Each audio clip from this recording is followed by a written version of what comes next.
Allez, sanctions immédiates tous les jours en direct sur Boursorama, la première interview 100% interactive. Nous sommes en direct et sur Internet. Et donc, vous avez la parole. Nous vous demanderons si vous êtes convaincu ou pas par les propos qui sont tenus par l'économiste diplômé du MIT et président de BCC Consulting, Bertrand Cochrane. Bonjour. Bonjour David.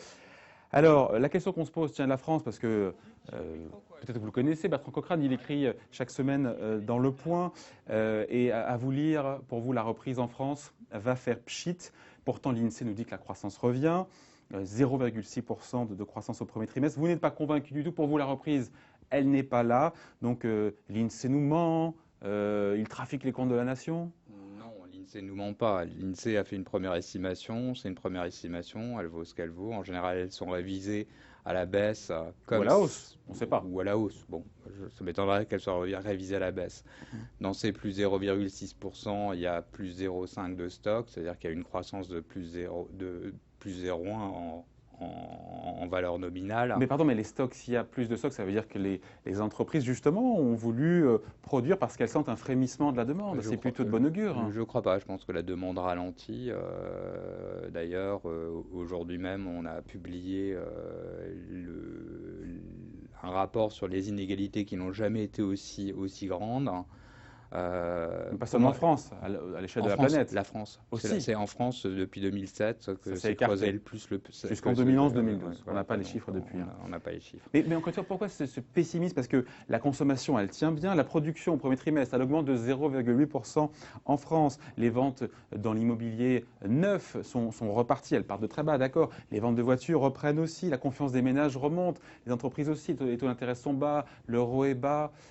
Pourquoi, voilà. Quels sont vos arguments objectifs pour douter de cette embellie, hein? Mais j'ai un argument assez simple, hein, qui d'ailleurs s'adresse aux politiques, hein, aussi. Euh, Tant qu'on n'aura pas réussi à enrayer ou à inverser la courbe du chômage, aucun chiffre me fera croire qu'il y a un redémarrage quelconque de l'économie. Voilà. Très bien. Alors, on peut se lamenter et gloser longtemps sur le déclin de la France, sur le fait qu'il y a un chômage de masse, mais quelle solution vous proposez, vous, Bertrand Cochrane, pour créer de l'emploi? Ben, pour créer de l'emploi, les solutions que je propose, c'est de recréer les écosystèmes industriels qui ont disparu, mais pas à la manière dont on le voit au Mais le gros des travers. emplois n'est pas dans l'industrie, c'est dans les services, Oui, là où bah, pas dans les services. Aujourd'hui, les entreprises de services, grosso modo, sont dans l'écosystème de ce qui était l'industrie. L'industrie en disparu. on a le tertiaire, je rappelle le tertiaire, hein. Le tertiaire, oui, le tertiaire, ben, tout l'écosystème disparaît petit à petit et on va de plans sociaux en plans sociaux. Moi, je suis pour effectivement un allègement des charges sociales sur les TPE et les PME, la relance par le bas, quoi. Sauf que vous avez écrit, là encore, je vous lis, Bertrand Cochrane, je vous lis dans Le Point, vous dites que vous êtes contre, enfin, vous dites que les politiques de l'offre et l'austérité ont montré leurs effets contre-productifs. Oui, tout à fait, Mais oui. réduire les charges, c'est bien une politique de l'offre, hein. Réduire les charges sociales, Ça correspond à une politique. ça permettrait pour les TPE et les PME et Donc les ciblée, artisans. de manière plus Très ciblée. ciblé, oui, c'est-à-dire complètement supprimer les charges sociales pour leur permettre d'employer non pas des ingénieurs high-tech, mais tout simplement des apprentis boulangers, des boulangers. Mais il n'y a plus de charges déjà sur les bas salaires aujourd'hui. Il n'y a plus de charges patronales sur les bas salaires, autour du SMIC.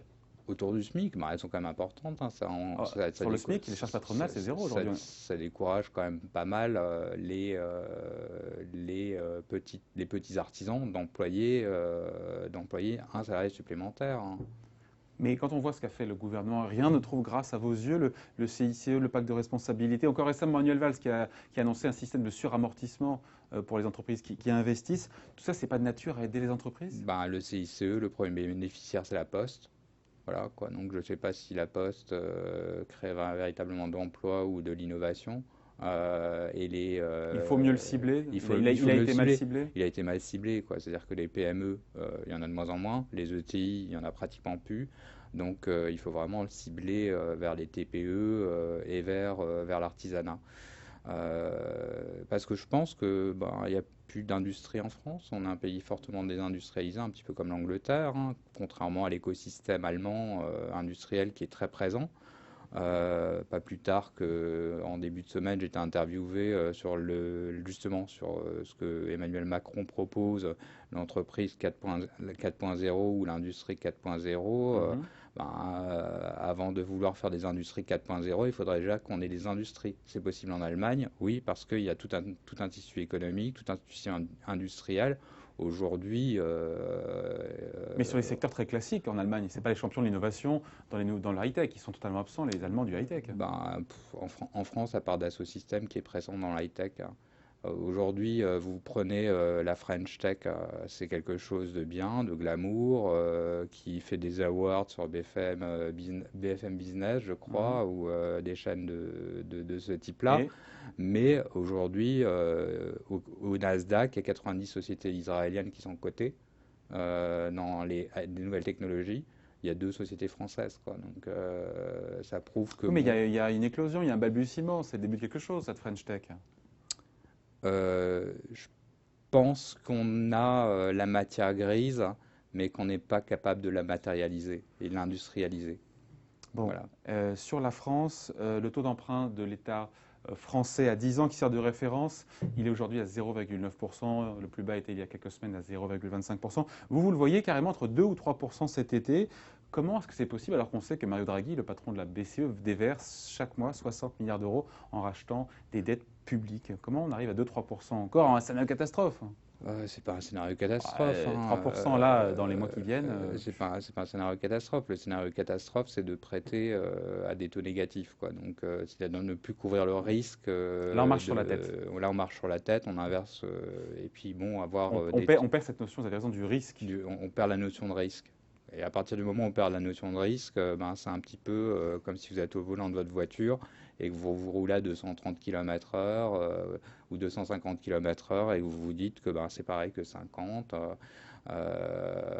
Non, les taux d'intérêt vont naturellement Quel surchauffer. serait l'élément déclencheur pour que les taux qui sont aujourd'hui, l'État français s'endette à 1% à 10 ans, pourquoi est-ce que ça flamberait à 2 ou 3%? Moi, avec ce méga plan d'achat, de rachat d'actifs par la BCE, je ne vois pas comment c'est possible d'arriver à 2 ou 3% cet été, ce qui est votre conjecture.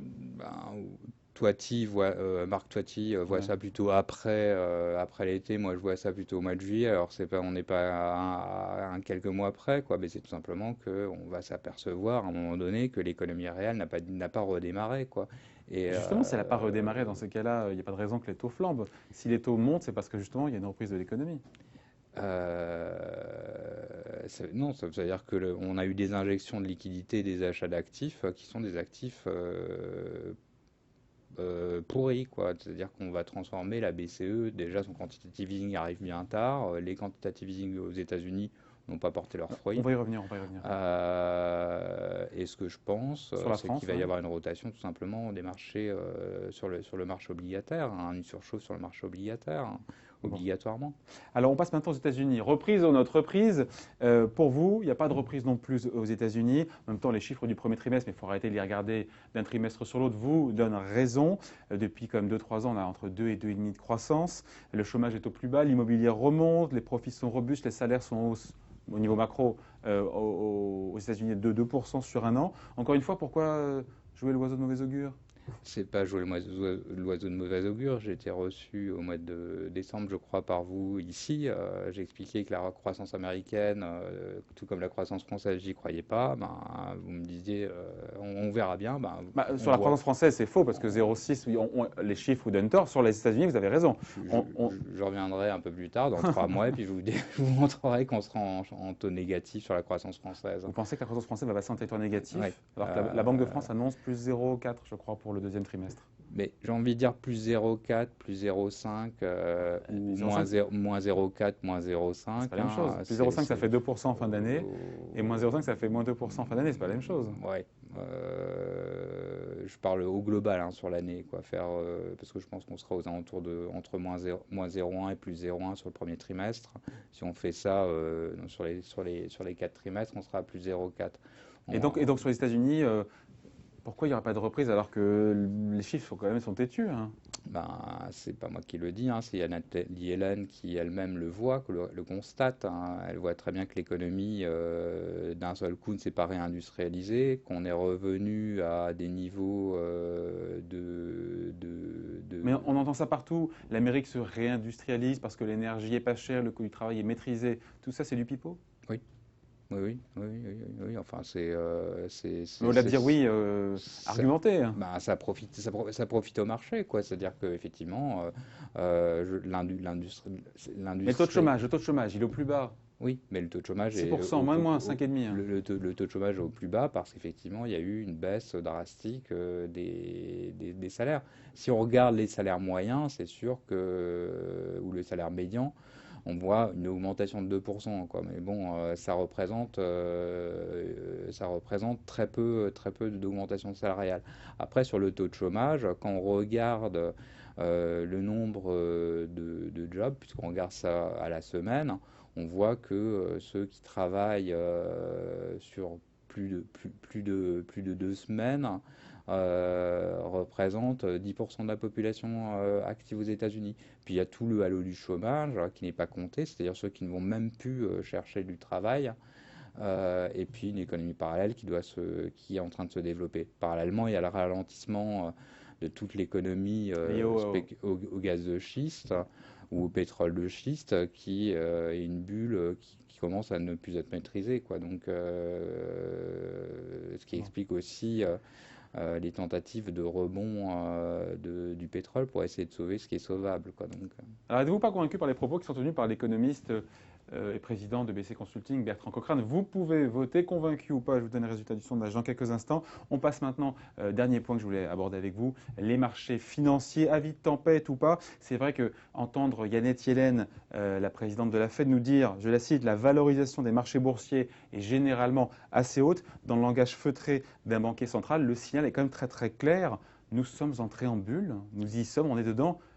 Sachant qu'on le sait bah, uniquement quand elle éclate, la bulle. Donc elle peut continuer encore à gonfler, hein. elle peut continuer à gonfler, mais plus on l'en fera gonfler, plus ça Violent. sera dramatique, et plus ce sera violent. Yana Thielen confirme ce que je dis, c'est elle constate elle-même que l'économie n'a pas redémarré, que l'industrie n'a pas redémarré, que la plupart des indicateurs et les derniers PMI manufacturiers qui ont été publiés, que tous les derniers résultats macroéconomiques aux États-Unis sont extrêmement mauvais, et qu'à côté de ça, on a des valorisations qui sont uniquement liées au quantitative easing qui ont été faits par la Fed. Donc, elle, ce qu'elle voit, c'est qu'on a des facteurs de valorisation qui sont aux alentours de 16 sur certaines entreprises par rapport à leurs résultats, qui devraient être de 5, quoi. Donc, Mais pourquoi 5? Depuis quand? Les PER historiques ne sont pas à 5. Les PER, pour ceux qui connaissent cette expression, c'est le ratio cours sur bénéfice par action. Historiquement, il est à 12-13, il n'est pas à 5, hein. compte tenu des résultats et des marges dégagées par les entreprises aux États-Unis, si. Ouais. Bon. Et c'est pareil d'ailleurs en Europe, hein. On n'a toujours pas de marges qui sont dégagées et certaines entreprises ne dégagent tellement peu de marge qu'elles sont plus capables de réinvestir et elles vont même jusqu'à emprunter pour pouvoir payer les dividendes à leurs actionnaires. Bon, et maintenant, retour en Europe, puisqu'on parle toujours des marchés financiers. Pour vous, le QE de la BCE, ça ne marche pas, ça ne fonctionne pas. En tout cas, ça ne sert pas à l'économie réelle. C'est le fond de votre pensée, mais pourtant, l'euro a bien baissé. Ça, c'est bon pour les exportateurs français qui vendent leurs produits en dehors de la zone euro. Le crédit semble aussi démarrer. Est-ce que vous n'êtes pas, encore une fois, un peu sévère, un peu sombre? Et c'est pas un peu tôt pour juger de la réussite du QE sur l'économie réelle? On voit l'effet sur les marchés financiers, sur les taux d'intérêt qui ont beaucoup baissé, l'euro qui a baissé. Ça va dans le bon sens. Attendons un petit peu avant de juger, peut-être aussi. Oui, mais là aussi, quels sont les premiers partenaires de la France? Alors, je sais que L'Allemagne, en zone euro. c'est des partenaires en zone euro, donc on ne profite pas du tout d'un effet baisse Alors on sort de de l'euro, c'est l'euro, ça? quoi. On sort de l'euro, on dévalue le franc, c'est ça qu'il y a derrière? Non, pas du tout. Je pense que Pour gagner des parts de marché sur l'Allemagne, hein. bien au contraire, quoi.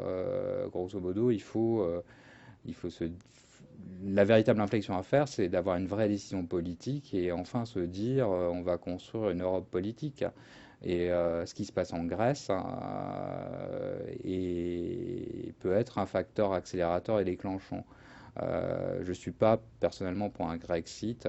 Je suis pour qu'on conserve la Grèce dans la zone euro, quitte à ce qu'on trouve des adaptations. Parce que si la Grèce sort de la zone euro, bon, ben, le prochain pays à passer à la trappe, c'est L'Italie. l'Italie. Ouais. Voilà, on ne passera pas par l'Espagne ou le Portugal parce qu'il n'y a plus rien à prendre d'un point de vue financier. Il n'y a plus d'effet de levier, ils sont tellement endettés et puis il n'y a plus rien, quoi. Donc on passera à l'Italie et puis à la France, quoi. Donc c'est le moment de créer une gouvernance européenne forte de gérer finalement ce qui est une zone relativement riche, voire la plus riche du monde, qui est l'Europe, quoi. Donc on se pose beaucoup trop de questions. On discute beaucoup